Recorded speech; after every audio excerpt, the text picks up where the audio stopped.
যোগ একটি আত্মশক্তি,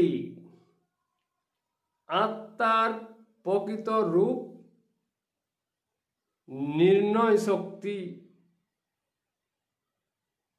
মন যে তার ব্যাপকতায় নির্দিষ্ট আত্মার পরিচিতি লাভ করে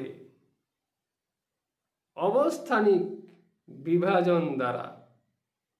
যোগী নিজে এক স্থানে থেকে ব্যাপক মন আত্মার অবস্থান চিহ্নিত করতে পারে। মৌন একটি যোগ দ্বারা মনের বিভাজন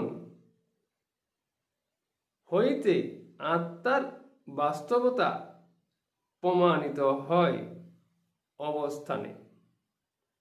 অবস্থানের দুইটি সূক্ষ্ম স্পর্শ দ্বারা যাহা দুইটি অনুভব হয়।